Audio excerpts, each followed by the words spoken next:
A pleasant afternoon to you. Yes, you listening in right now to your number one talk station, 95.1 Nigeria Info.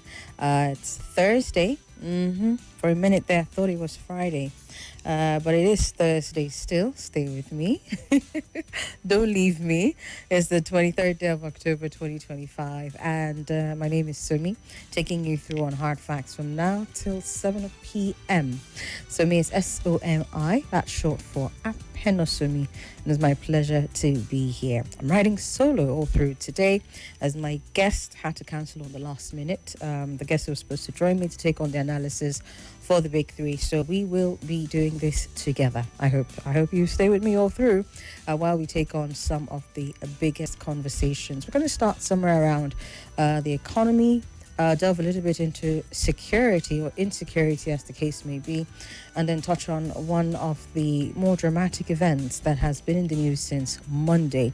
But let's start with the economy. The Budget Office of the Federation says the federal government recorded a total revenue inflow of 20.98 trillion.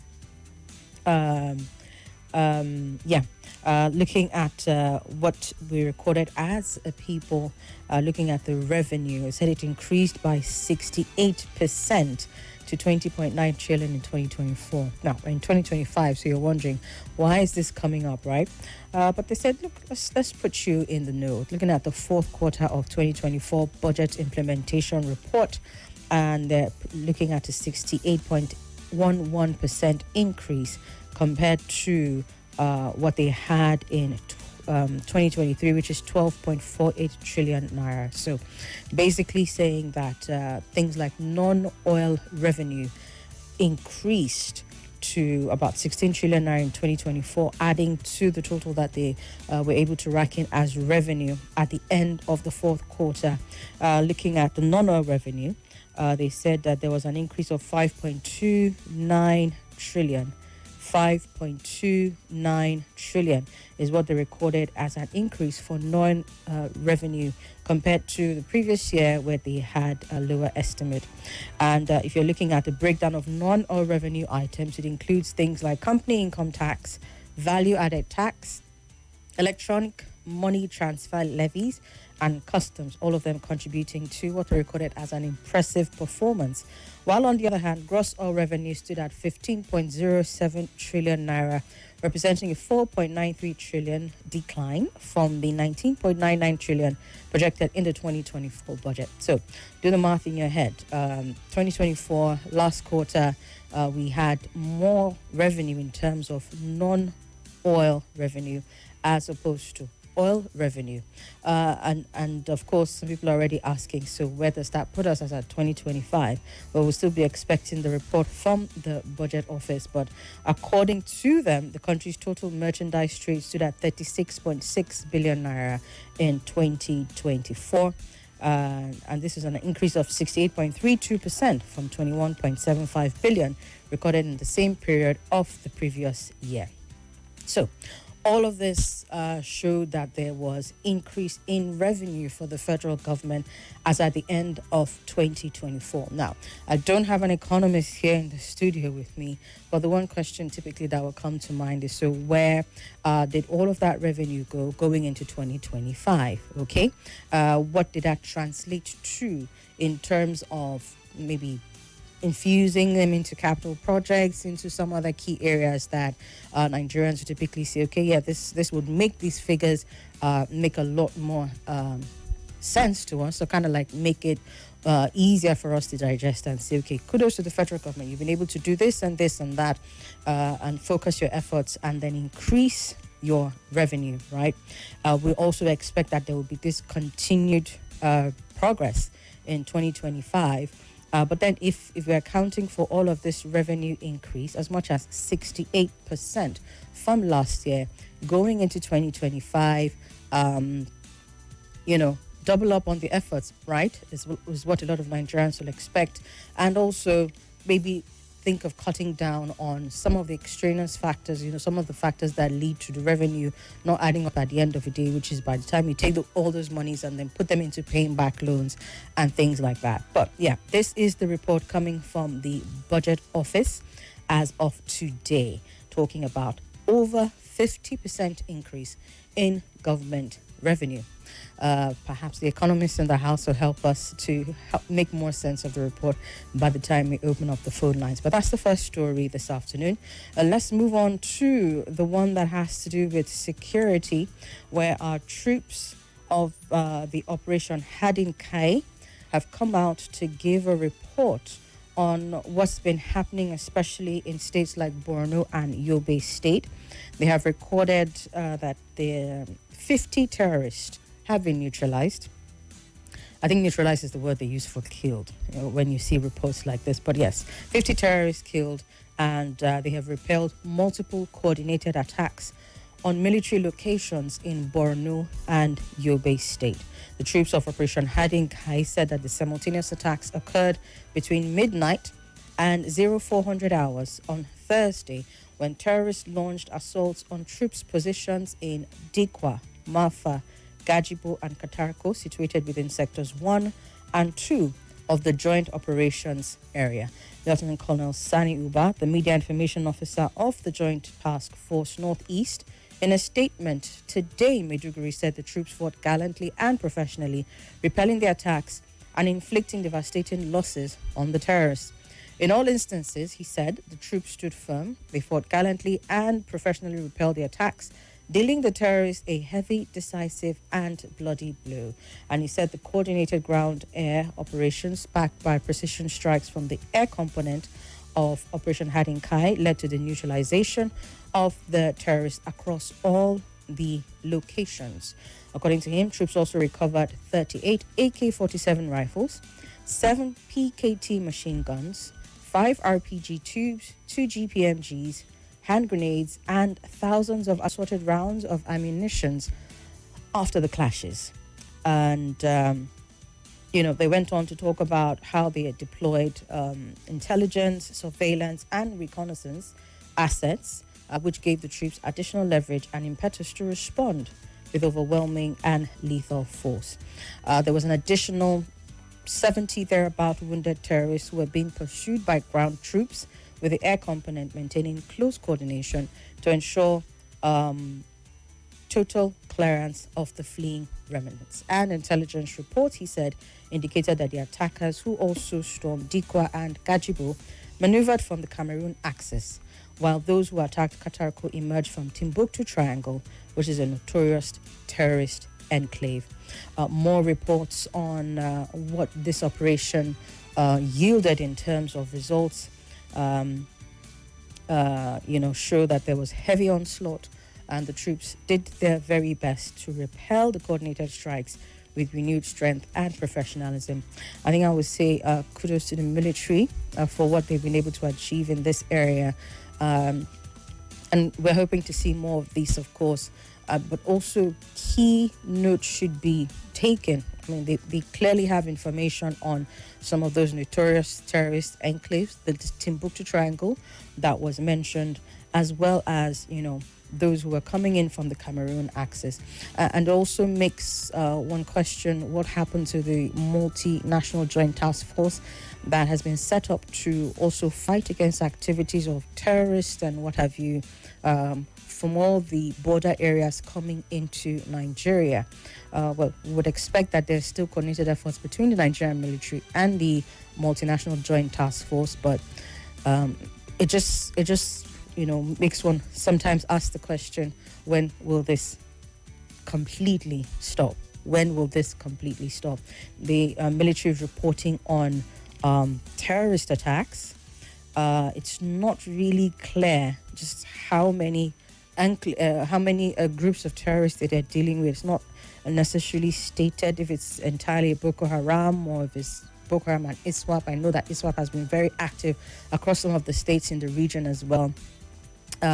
But to put a decisive end to all of this is definitely one thing that Nigerians are hoping and praying for, and continue to encourage and pray for the military, while they're sustaining these attacks, also there have been reports, I think, in the course of the past week, where some of these terrorists did overpower some of our security forces, and there was loss of lives and all of that. So just to be able to end all of this as quickly as possible, with limited loss of lives on the part of our military men, that's definitely the prayer. But 50 terrorists repelled, 50 terrorists killed, and multiple attacks repelled in Borno and Yobe State, as the latest report coming from the military.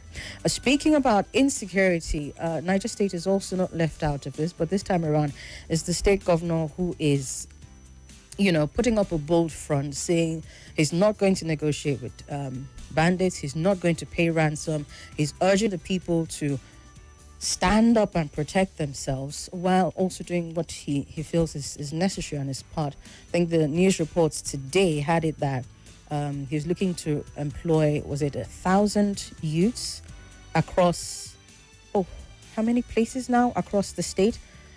Figures had it, some reports had it at 25,000 altogether. I think 1,000 youths across all the local governments, making 25,000 youths. Some reports had it as 10,000 altogether. And he's saying that these thousands of youths, tens of thousands of youths that he's looking to employ to fight against insecurity will be trained by the military and, will be made to defend their lands. And he says they're not going to wait for these terrorists or bandits or what have you to come to them. Instead, he said they will go and fish them out. And some people have said, okay, that's quite an interesting strategy. Sometimes when you speak about matters of insecurity, there's this conversation around the military being overwhelmed, our security forces being overwhelmed. So he's probably looked at it and said, okay, maybe what we need is more hands. It's not quite clear what the recruitment process is going to look like, but you can rest assured that at the very least 10,000 youths is his plan. And he made this announcement, talking about not negotiating, not paying ransom. He made this position when he paid a condolence visit to the people of Rijau and Magama local councils whose communities were recently invaded by armed bandits. So yes, he's saying we're not going to start what we cannot finish, what we would not be able to finish.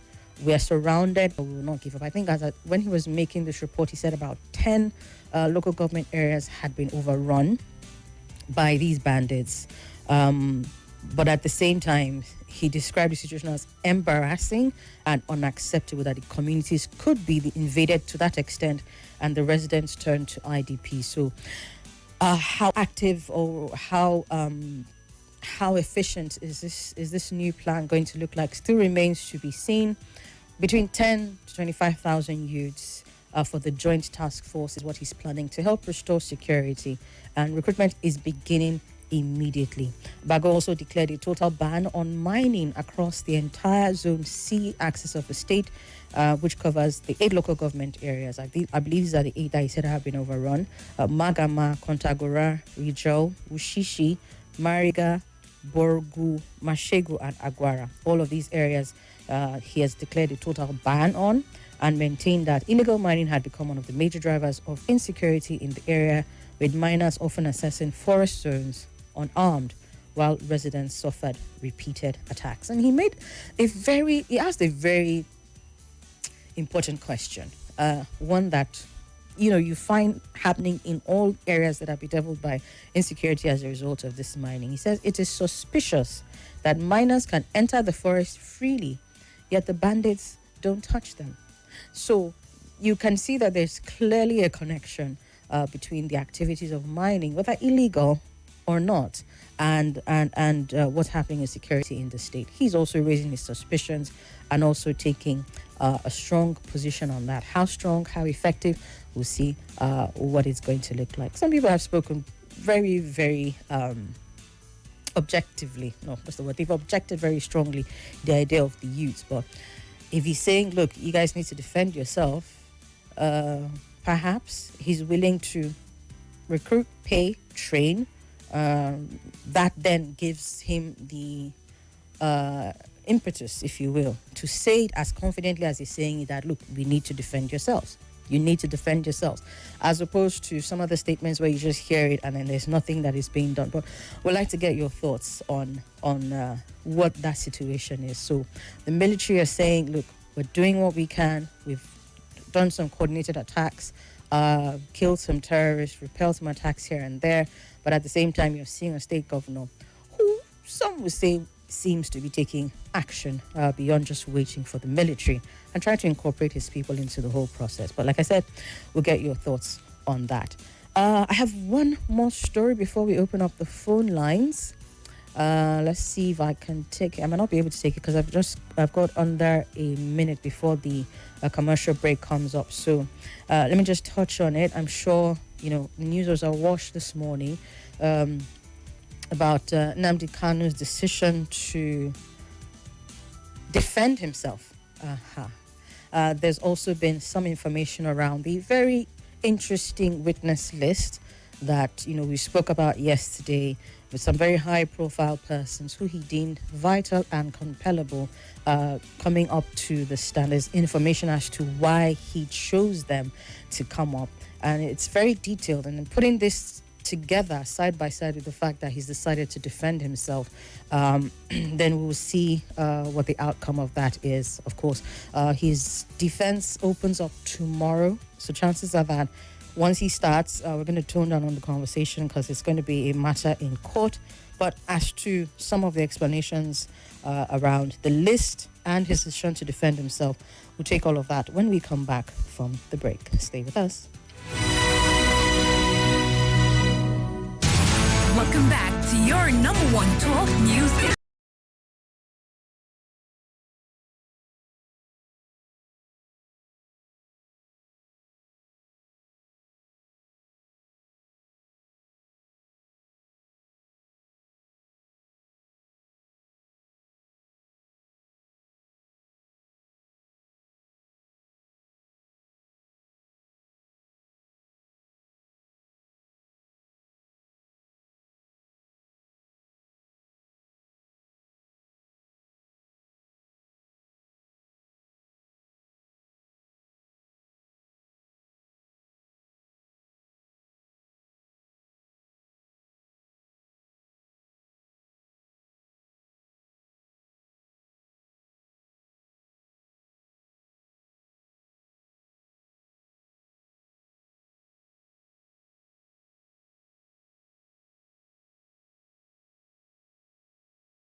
Hard facts. On 95.1 Nigeria Info.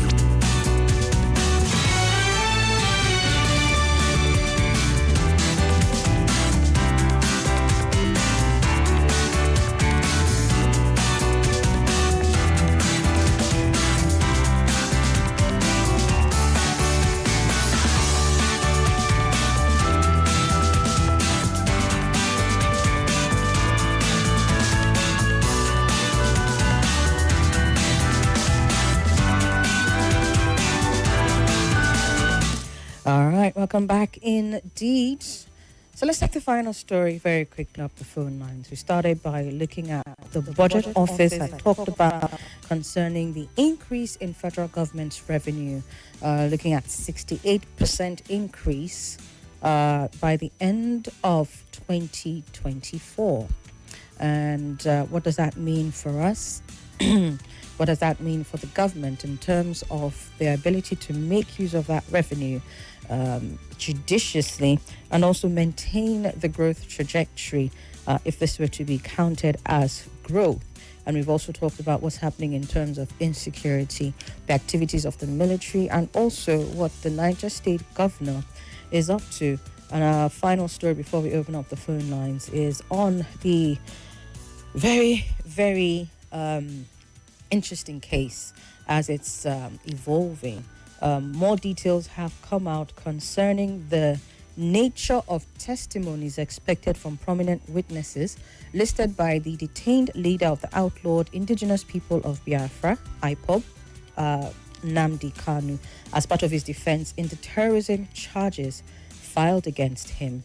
The defense was expected to open today at the Federal High Court. But following the dramatic decision, maybe not so dramatic per se, where Mazi Nnamdi Kanu decided he was going to present himself instead, and his legal team said, okay, fine, this is his decision and we're going to stand by it. And they said, okay, fine, we'll step aside. He was then granted till tomorrow before he opens up his defense. Now, coming back to that list, the list of witnesses filed on October 21st that categorized his witnesses into two groups, talked about it yesterday. Category A, made up of ordinary but material defense witnesses, and these people were voluntary, according to this report. And then Category B, consisting of vital and compellable witnesses. And in the document personally signed by Kanu, we mentioned some of the people on the Category B list. I would just take it bit by bit concerning what is expected of these people. We have on the list, for example, former Attorney General of the Federation and Minister of Justice Abubakar Malami, who is expected to testify on directives and authorizations linked to the defendant's extraordinary rendition, operations, custody conditions, and compliance with legal procedures. Former Chief of Army Staff Buratai is expected to testify on the 2017 invasion of the defendant's residence and the chain of command authorizing the military operation. The current Minister of Works, Dave Umahi, is also on that list and is expected to speak on the proscription of IPOB without a judicial order and its consequences, while Ikpeazu is supposed to testify about his knowledge and administrative role during the 2017 military invasion of Kanu's house in Abia State, explaining the role of other people who have been on, who are listed on the vital and compelling list.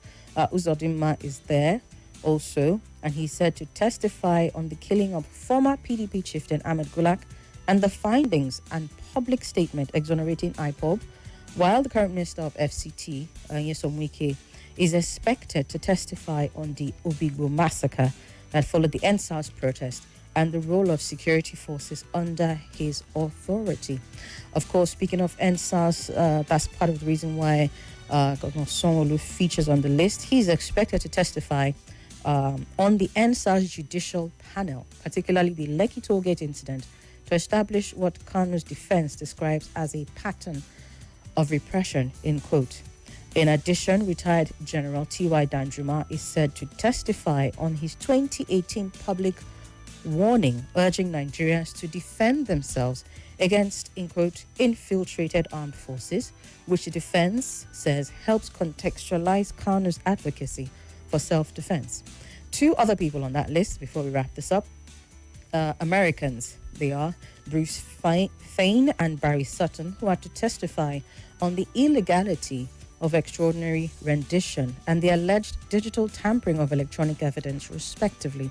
The civil society director and unnamed witnesses are also listed to testify on alleged extrajudicial killings of IPOB members. Now, in case you're a part of the people scratching your head and trying to wonder what on earth is this list about, this is supposed to provide some context. And like we said, his defense will open up tomorrow as opposed to today due to the withdrawal of his legal team. And we'll be following closely from there. But of course, we'll not be able to discuss in detail after today. So we'll get your thoughts out on these three stories by opening up the phone lines right now. Might be able to drop one or two additional updates concerning what's going on in the Legislative House if time does permit. But for now, it's 0700951 0000 0809 597 4869 and on WhatsApp 009 993 0137. Remember, we are also streaming on Facebook and YouTube. On Facebook, you want to go to Nigeria Info Abuja to be part of the conversation. Drop your messages and I will attend to them. YouTube is Nigeria Info 95.1 Abuja, and we'll be there to read your messages as well. So let's get talking. What are your thoughts so far? Okay, I'll call the numbers out, so let's talk. Hello?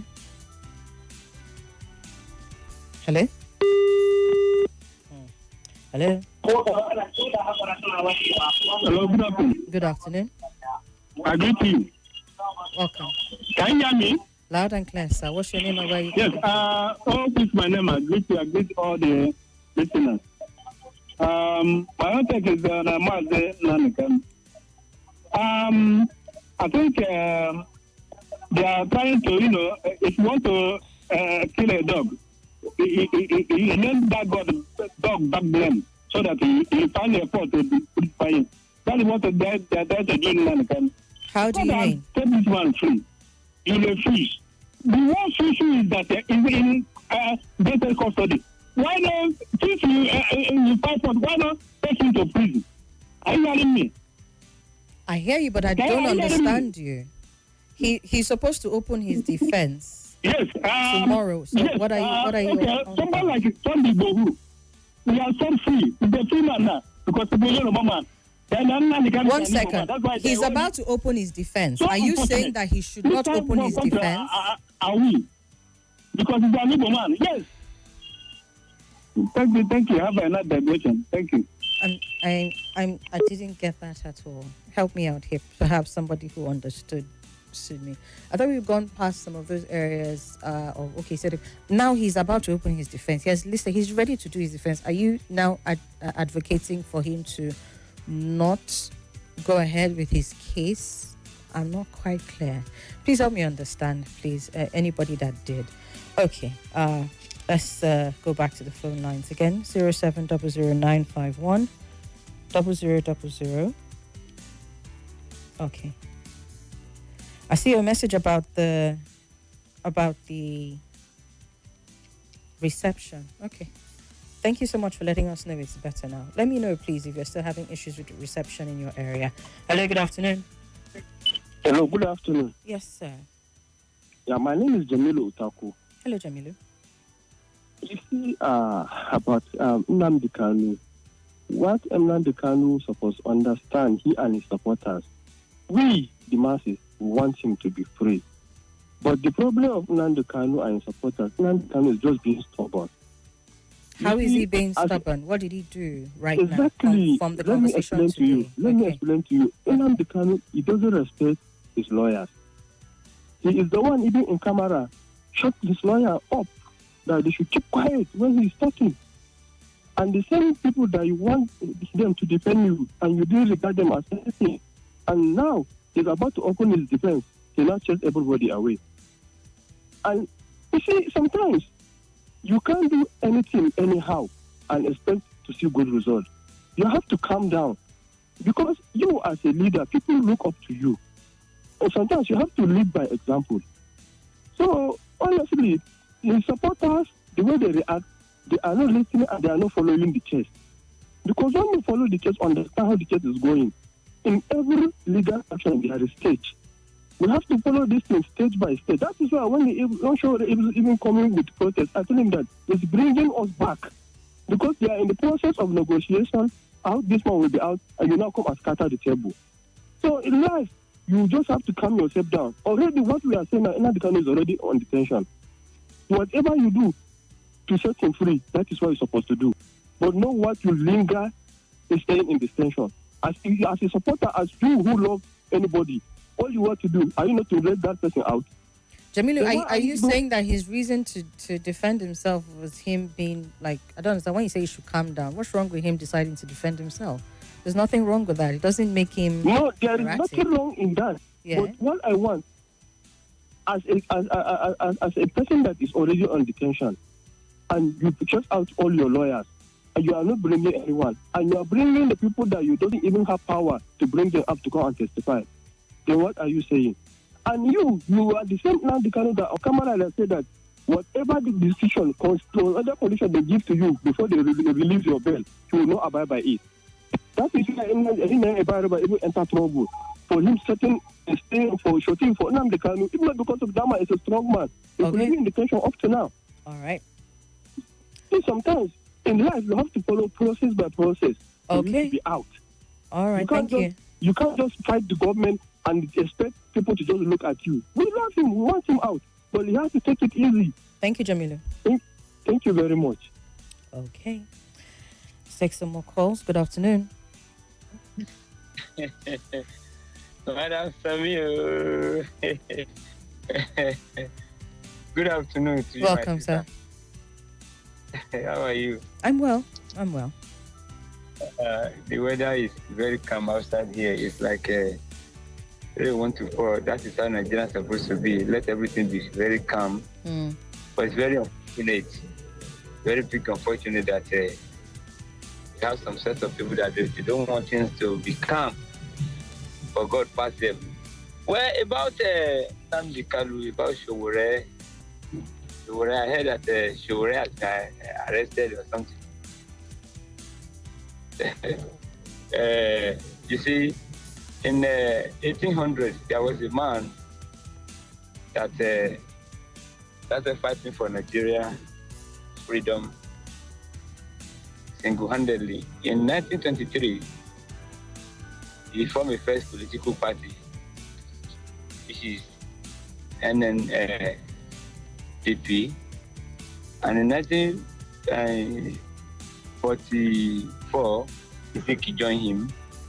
It was unfortunate that he died, and at the end of the day, but we thank God that he started the struggle, and he fulfilled some of the, part of the struggle.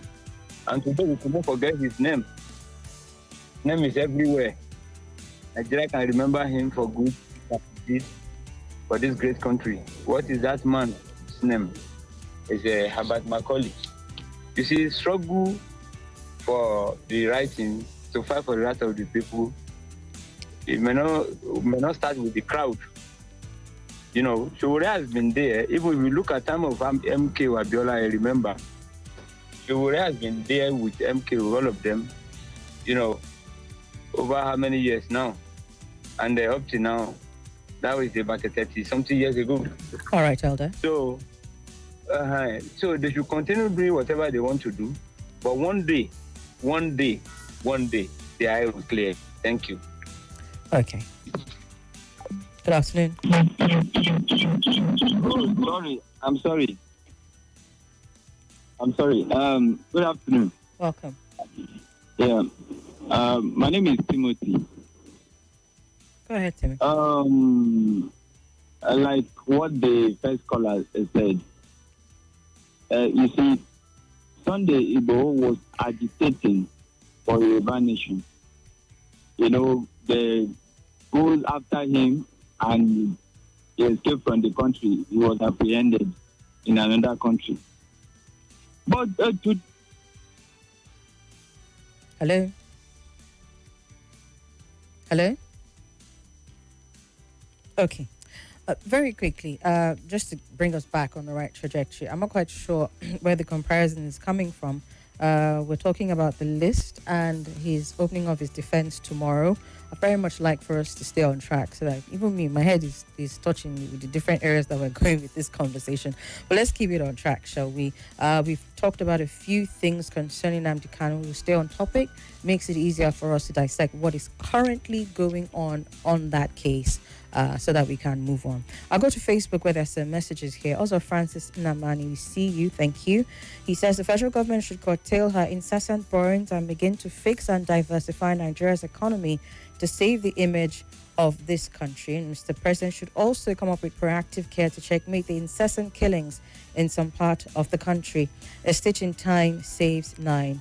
May God help us. Thank you for sending a message all the way from Amagunze in Enugu State. Good afternoon and thank you. Musa Bulus, I see you on Facebook as well. Appreciations to you. All right, let's take this on WhatsApp. Good afternoon, Somi. The surge in revenue collection in Nigeria in the last 1 year plus is a good development. What we need to do as Nigerians is to start asking the right questions from the 3 tiers of government, what they are using the money for. The same pressure placed on the center should also be exerted on the sub-nationals in order for Nigeria to grow. I believe President Tinubu is cooking something nice and the results are trickling in. Thank you for your message, Olufemi Victor. Gideon C. from Guagalada had written in earlier, says, I hope that this news about the killing of terrorists is not because of protests that happened 2 days ago to justify the actions of security agents on the protesters. It's amazing the way your mind was able to connect those two, Gideon C. Honestly, I don't remember. I don't know. Maybe someone let me know if there were protests in those 2 states mentioned. where the military conducted these operations. I don't know. But like I said, your mind works in amazing ways. Thank you for your message. Okay, Jide here says, one doesn't need to be a prophet to know that the government will find Kanu guilty. All this is just to fulfill righteousness. I don't support Kanu, but the treatment is nauseating and shameful. All right. On the matter of Nnamdi Kanu, I don't know. Maybe some people watched it and I didn't. When he decided to disengage the lawyers who took over his defense, I don't know if they were surprised by it. I honestly can't tell.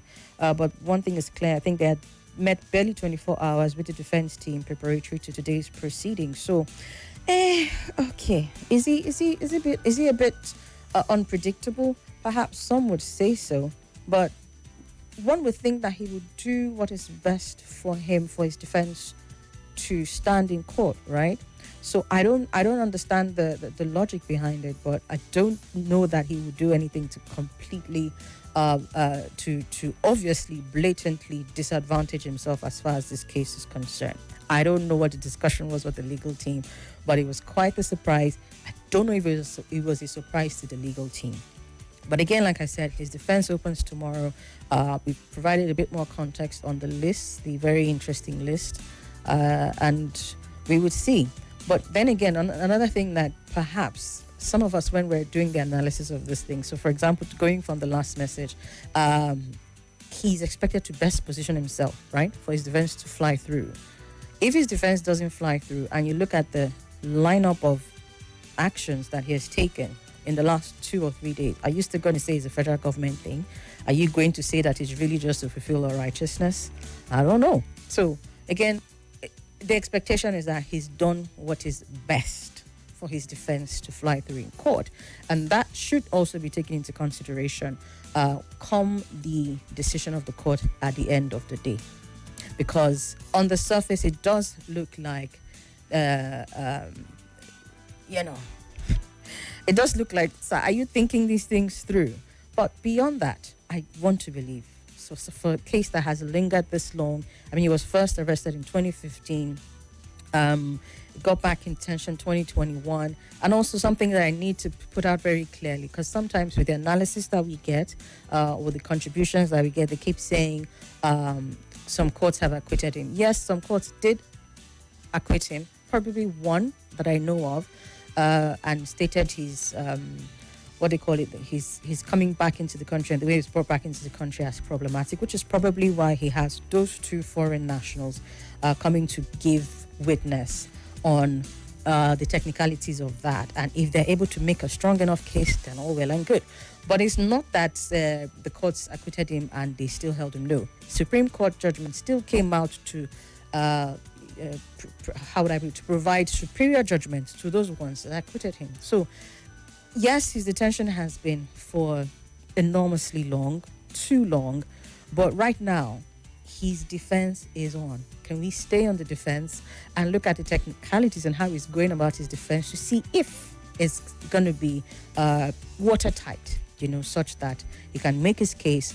And as he said yesterday, when that list was first announced, it would not just it wouldn't just be that justice was done, but it would be manifestly seen to have been done. So perhaps he's got a trick up his sleeve, and we'll see how it goes. All right, we'll take some more calls. Hello.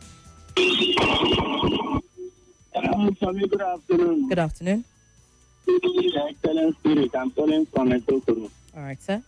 And, let me just quickly say something. I don't want to go deeper into the detail or go deep into that this the Kanu issue. Fortunately, I know so many things about it. I know some things about, the details, because I am from the same hometown. We are from the same village, you understand? And it's just that sometimes, even if I don't want to talk, some people will just call on radio and just let me want to talk. And oftentimes you hear people, like, for example, Jamilu talking about what he does not know anything about. Chris? There are some people Chris? There are some people. Chris, are you with me? Or let me use your new name. Excellent Spirit. Make your case. Make your case and leave what other people said out of it. What I am saying is that Yes. the people record as witnesses. Okay. It's not every witness you must call somebody that is on your side. There are some kind of, if you ask lawyers, they will tell you, based on technicality, there are some, you need to invite your enemy to come and testify. So I don't know what Jamilu is calling on. If you call Jamilu's name again, I will end your call. Make your case. Leave the caller out of it. It doesn't matter, but let it. All right, then let's do that. Respect. See, you don't have to agree, but you don't have to attack my callers either. You make a number of contributions, and not everybody agrees with your excellent spirit, but you don't hear people calling you to say you don't know what you're talking about. Please, let's keep this civil. And if you cannot keep it civil, then please don't call. It's best that way. I understand some of these conversations, they get you all riled up. Make the case. If you think that whatever he's doing in terms of his witness list is solid and watertight and airtight, no problem. Make your case and leave it alone. Okay? Please, if you call again with that tone, Chris, we would not be in agreement. Let's not go there, please. All right. Okay. Hello. Hello? Good afternoon. Good afternoon, Somi. Yes, sir. Bakar calling from Wagwalada. Go ahead. The issue of Namre Kanu Traya, it needs political solution. The trial, it has been prolonged for so long. It has been politicized and state managed. We want reconciliation, healing, national healing, and unity. Which part of the country now is not boiled? It's not boiling. So we cannot continue. We need political solution. Nnamdi Kanu should be free. Then the other insecurity issue, they should fight it out and bring peace back to Nigeria. Then Nigeria will progress. I said yesterday, when the Nnamdi Kanu trial started, in Spain, they are separatist group. They even declared their own country and printed currency. But today, through negotiation and dialogue, they have accepted to return back to Spain. They accept Spain as their country. And they have been granted national amnesty.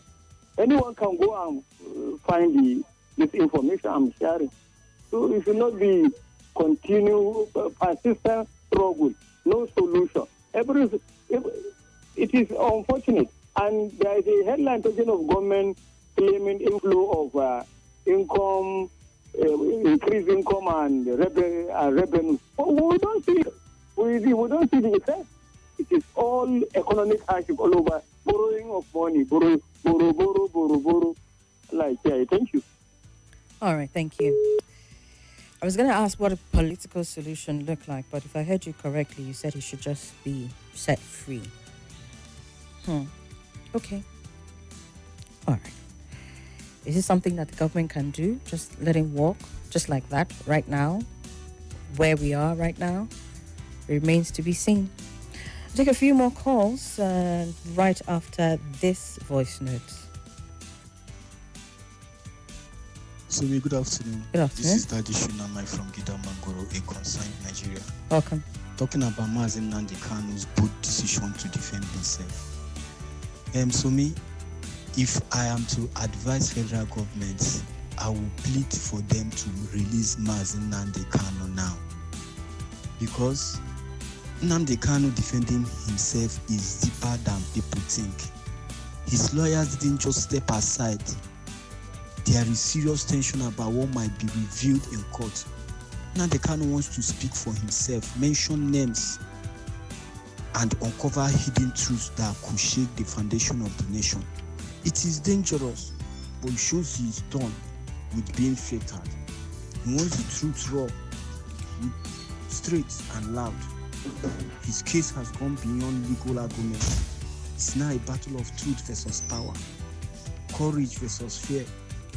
When Nnamdi Kanu is done with Nigeria, now they carry man who knows the constitution even more than the people. I don't understand that one, but just this apprehension in the way you said it did not allow me to continue.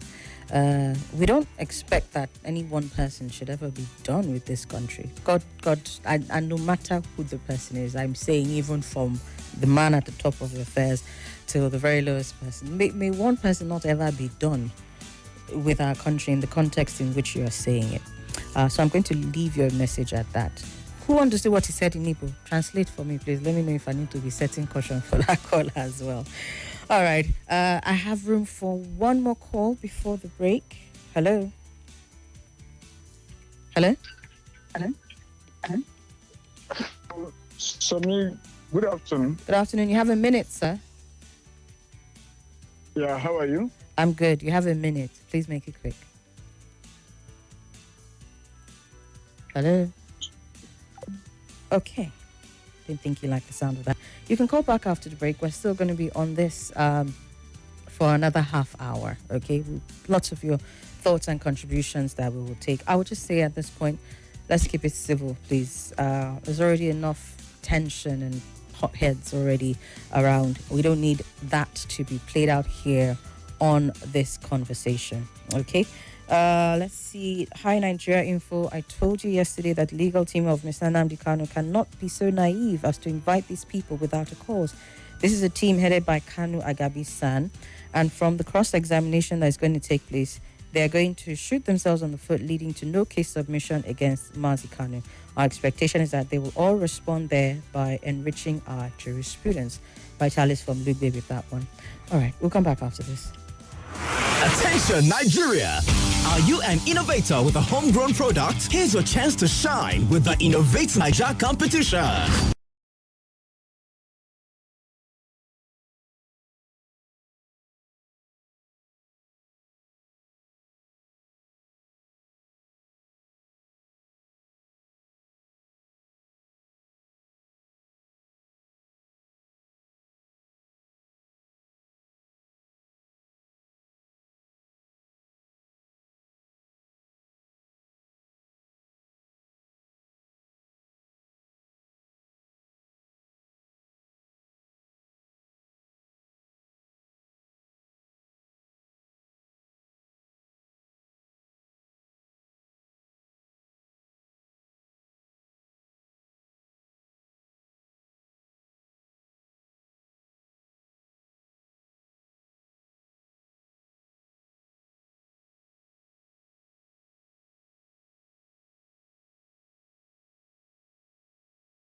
conversation, your views and suggestions. We talk on Nigeria Info. It's all talk and more talk on Nigerians' number one talk station.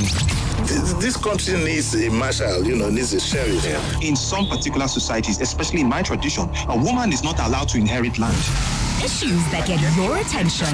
This thing has been a carryover for the time of Jonathan. Yeah. And continue these billions. Your views against all odds. My word is that why those households, why are they not following up their job? The intense conversation. It has to be given to her now based on sentiment. These are some of the challenges that women go through on a daily basis. Okay, bro. And that All and more on Nigeria Info. Let's talk. Welcome back to Hard Facts. This is Hard Facts. Hard Facts. Hard facts. On 95.1 Nigeria Info.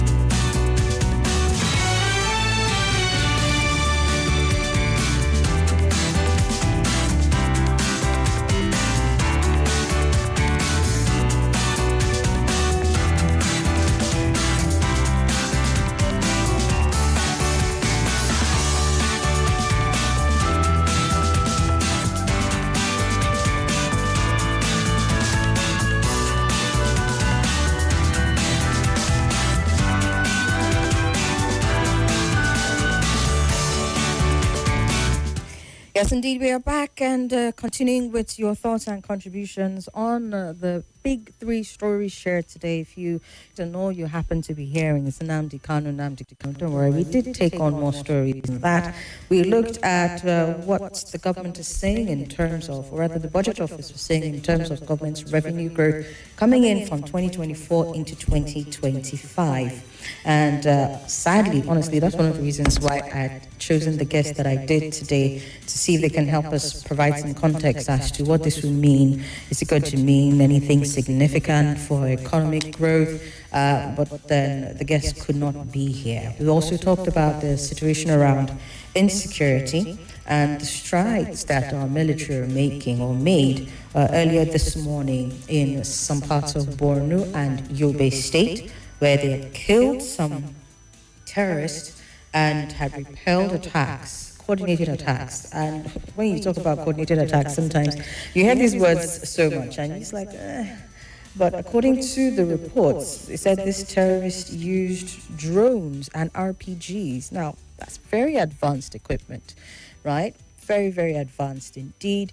And, one of the biggest conversations some people have always brought, probably had when it comes to fighting insecurity is the fueling of these attacks by the people who are funding these terrorists. Yes, there is coordination amongst them, but if you're able to perhaps stall or stop the supply of arms and ammunition, we've seen stories or heard stories, I think coming from last year into this year, there were reports about customs seizing, caches of arms and ammunition. And the problem always was, why weren't we tracing where these ammunition and arms came from? Why are we not seeing any convictions of people who were tied to bringing in these arms? You hear of these fantastic seizing, but nothing else after that. Which brought me to the question which I was asking in the course of the analysis when I first shared the story earlier on, to say, when will it end? If you continue to address it from the point of, you have these attacks, and then you go and then our military men are constantly putting their lives on the line as they have trained themselves to do, yes, but minimize the loss of life on their part as well. And also, to a large extent, just stall the activities of these people who keep conducting these brazen attacks. The other day we were talking about what's happening in what state was that, where it was a particular community that they just kept going there, and hundreds of people had been kidnapped. There is something that is fueling and funding the activities of these people, whether they are bandits, whether they are terrorists and what have you. something is funding them, something is fueling them. And if you're able to put a stop to that, perhaps we can say we are on course and we can achieve more in terms of the war against these criminals, which is where we also learnt from what the Niger State governor was doing, which Donatus was speaking to earlier on, where he said, we're not negotiating, as you saw in Katsina State. We're not paying ransom. I don't know how he's able to fight that one because, it's such a thriving economy right now. But he says, look, I'm not paying it, but we want people to come out and defend themselves. And according to him, he was willing to recruit the youth and pay them and get the military to train them so that they can actively defend themselves against these. So it's, you look at what's happening in your part of your state, for example, as a state governor, and decide on what approach is best for you so that by the time it's, you put it side by side with what the military is doing, then to a large extent, what we're having is that these terrorists are actually being defeated. These bandits are actually being dealt with decisively, as opposed to, it sort of dies down today, tomorrow you hear it so much at a point you're numb to the things that they're doing. And I know even when I said, okay, the troops of Operation Hiding Kai had killed 50 terrorists, perhaps it just went over some of us our heads because you're like, 50, okay, compared to what's happening in other states. I think that there needs to be proper coordination between the state governors and the military, and also on a larger scale as a whole, tracing the funding of this. Look, at a point, what was it we're discussing 2 Fridays ago? We were talking about, AES states has said that they have a list of the people funding terrorism. And at a point, it was like old news, right? Even if you don't want to name these people, can you track their funding and cut it off? Start from there at least. I don't even know if that's happening at the background. All we hear about is, possible names, possible lists. But if the funding continues, as you continue to fuel the attacks of these criminals, and we'll continue to have these battles, and at a point, Nigerians will just be so numb to even what the military is doing, which should not be the case at all. Speaking about funding again, and what is fueling it in Niger State, the Niger State governor has said it's largely as a result of illegal mining activities, and the terrorists seem to not have an issue with illegal miners, but then they try to attack and displace the people in the community. He's, to an extent, does seem like he's done some bit of homework and he has an analysis of it, and he's saying this is the way I'm going to go about addressing it. Perhaps there can be more that is done. Donatus was saying use wisdom. Perhaps there can be more that can be done, but it does look like, at least on the surface, I hope it's not just a surface thing, it does look like on the surface he's taken recon of what is going on there, and he's trying to address it, as opposed to some state governors who are literally just, I don't know what the word to use that is radio appropriate, but really just seeming completely helpless and they can't do anything. It makes no sense. This in view of the fact that you have increased revenue on the part of the federal government, and they're sending the money to these states, and these states are just doing nothing, or doing not enough, or not doing enough. Anyway, so yes, those are the 2 stories we touched on before the Nnamdi Kanu story. I'm going to go back to the phone lines now for the next 10 minutes. We're going to take your thoughts and contributions. Thank you. I think this is Mike. Yes, Mike from Abuja. Thank you. I was worried there when I heard that Igbo expression, the person talking about the Mazi Nnamdi Kanu case, and he's let me know that Igbele Gegbu means extraordinary or incredible things will happen, like wonders will happen. And that what the caller, or rather the person who sent in that message, was saying is that he'll expose many secrets. Thank you for letting me know. I'm grateful for that one. Hello? Hello, Somi. Good evening or afternoon. Welcome. Yes, my name is Balfrey, calling from Guarimpa at the moment. Go ahead, sir. You just struck my head, opened my head up with some sensitive analysis you just made. just about now, and it's in regards to this insecurity matter. Years before now, criminals comes to your house, burgle your house in your absence, and they go. We call them thieves. We get developed over the years. You see criminals that can burgle your house, bundle you up, tie you up, get away with your resources and go away. Coming up as things get developed, at the point they now migrated into going to stand by the highway with guns and all of that. Then guns. Then at a point, it's metamorphosized into using AK-47, sophisticated ammunition, and even taking human beings away to collect money. This were the journey we made in security-wise, that many persons, many criminals have grown wings such that they carry more sophisticated arms now. And it seems like, from my own end, it seems like the government, the security agencies are not giving good attention to this as a result of one or the other benefits they are making from it, which I don't know, but from my own point of view. If not, like you talked about the weapons they are carrying, who is sponsoring these things? Every AK-47 has a serial number. It is drilled down to the country that is produced from, which can be traced down to who were the people it was sold to, down to how it was distributed to individuals. All of these things can be traced down to the issues we are having currently in this country. So how is it that even the Boko Harams that are metamorphosized into bandits and all of that, they call them, that we are not getting to know about who is sponsoring this thing? Who are the people empowering them? How is it that an individual is carrying gun and he can wield it, and you say we are killing, we are maiming, we are reducing terrorism, banditry, and you are killing them, you have their AK-47.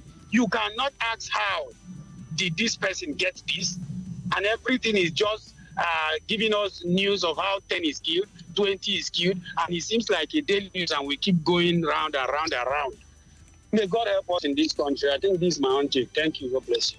All right. Thank you, sir. Good afternoon. Hello? Is anyone there? Hello? Okay. Hello?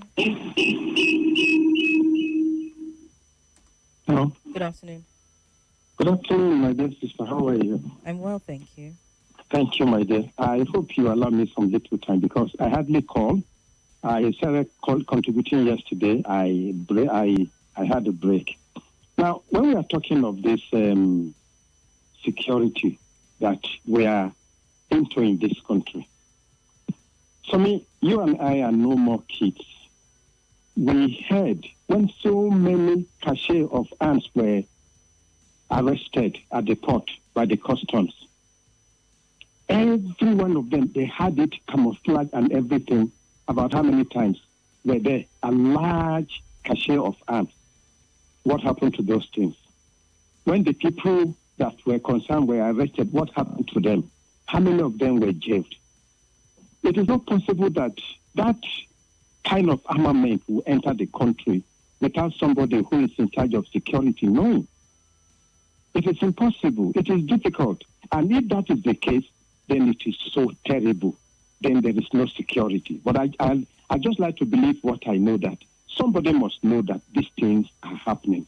Like the person who called before me now, every AK-47 has serial number, and they have their own country of manufacture. Why are they not able to trace them? You also had, when Ihe Jirika was the chief of army staff, when he was going after Boko Haram in this country, so many people were saying, hey, why are you killing? Why are you doing this? And people were racing from here and there, complaining that they were killing innocent people. How are you sure those people were innocent? You see, now we have allowed this thing to escalate to this level. When this thing began in Borno State, and maybe the Yobe axis, we would have arrested it there. But we were dilly-dallying. Now they have grown to the point of using the kind of weapon they are using now, the kind of weapons they are using now. How can an ordinary person confront them? How possible is this, my dear sister? You see, all of us are in this country. See, if you like, say I am saying the government, maybe not this government, of course, because the thing doesn't start from this government. The previous government has been aware of this thing. If not, it would have been curtailed a long time ago. Okay, Gumi has been fronting here and there for the people doing all this, and people know. People were arrested. Some names were sent from Saudi Arabia. Some people were arrested, sent to Nigeria. What have they done with these ones? If Gumi were to be one Gabriel now, they would have arrested him. But he is going up and down, fronting and doing all this. Okay. And the governor of Niger State is telling people to defend themselves. Our people had then guns and all this and that. The same security people went to them, collected them, arrested them, imprisoned so many of them. Okay. And now that we have nothing, you are telling us to go and defend ourselves. With what? Why have they not been able to arrest these people using sophisticated weapons? No one has been arrested. They have not been able to curtail. They will go to this city, they will go to this city, they will do, and nothing will come out of it. All right. I am inclined to believe that there's complicity somewhere by the government. It may not be this government until we do that. Now, they are so bold. They are announcing to us, we are going to Niger, we are going to Kwara, we are going to everywhere. They can announce freely now. Now they have spread everywhere. All right, so I need you to wrap it up. Thank you. My dear, thank you. Thank you very much for giving me the time. Thank you. Okay. Right. Again, that on insecurity. Let's take a few more. Ambik from Guag says, insecurity has always been a cash cow in Nigeria, a recyclable venture and lucrative industry where some people are cashing out and feeding fat from, just like the power issue in Nigeria that has refused to be fixed, and the oil and gas sector in the name of turnaround maintenance of our refineries. The day those concerned want insecurity to end, it will end. But for now, it's just political rhetorics. Good afternoon, Somi. Drew in Maraba says, the federal government is just enriching state governors. The governors are doing nothing with the monies, not even paying salaries of local government workers. For example, Cross River State Governor. So I'm talking to you now, local government in Cross River State are yet to be paid September salaries, and today's the 23rd of October. These governors are terrible people, most especially, okay.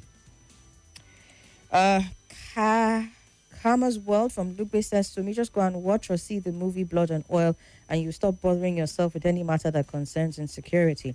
If you have any relatives around these areas, tell them to relocate, or Nigeria will happen to them, and grammar will be used to consolidate them.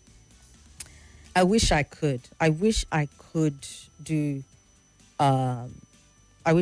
this, not bother myself about the matter that concerns insecurity. And you see, the danger is this. Say, for example, I have relatives in these areas, and I tell them to relocate. Where they will come to, if the matter is not dealt with, and I stop bothering myself with insecurity in those areas, it go touch everybody last.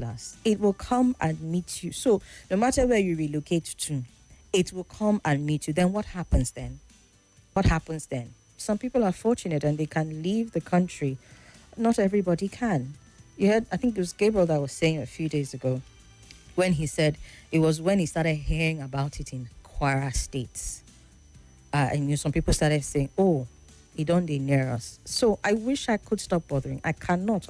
Unfortunately, even in my little corner where I am, it might not be bandits, it might not be terrorists, but I am seeing what happens when there is a lack of concern or lack of concerted effort. And when I say concerted effort, I mean beyond what we say in the media. What was it? We were struggling to take the story on Tuesday, the one about security, because sometimes you just hear it so much and the analysis is the same. It barely ever changes because these things are just multiplying in the different places, and it might be Boko Haram here and bandits there, but what are they doing at the same time? They are kidnapping people, they are killing people, they are displacing people. Even take a look at the ones that have been displaced. Some of the people as far back as when Boko Haram first started, that started to come into this part of Abuja. Have you heard some residents in Abuja here tell you that they should send these people back to where they came from? So I can't stop bothering about it.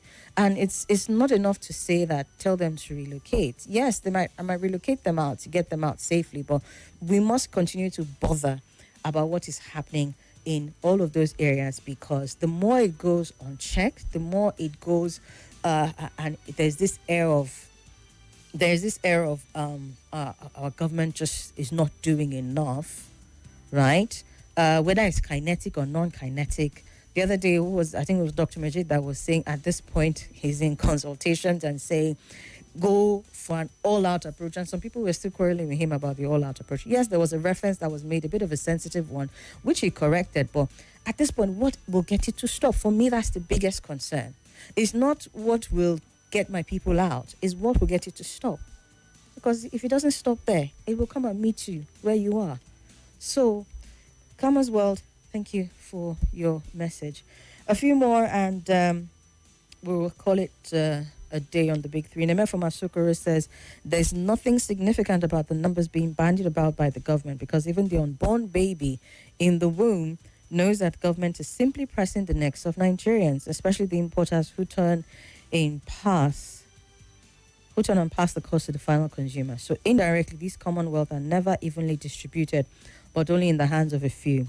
Therefore, the economy bites harder while people are, I don't know what that word is. The few in government are allegedly smiling to the banks without common patrimony, and someone will call now and tell us the government is generating revenue that we can't feel or see. How are you taking it out on the caller? I'm the one that said government is, from the report, they said they are generating revenue. Finally, on the never-ending Nigerian army news of this imaginary neutralization of terrorists is quite laughable and the height of absurdity. Okay, I'm going to end it there. Thank you for your message, Nemer. Radio Senator says the laws that establish the FAC allocation amongst the three spheres of government should be revisited, and amendments to include a new sharing formula for oil and VAT-based communities, and the sharing allocations must be published. Now that sounds like a conversation that I would like you to come and bring more, shed more light on, Radio Senator, if you wouldn't mind. Would like to get a little more context on how that can work, right? So that we stop having this wasteful sort of use of our commonwealth as a nation and our resources. So I'll just take it up with you in private. But thank you so much. It's been the big three. We'll take a break. When we come back, we're going to be listening to some things that are happening, some sound bites across different parts of the country, and then we'll take your thoughts on it and shift to the conversation by 5. Stay with us.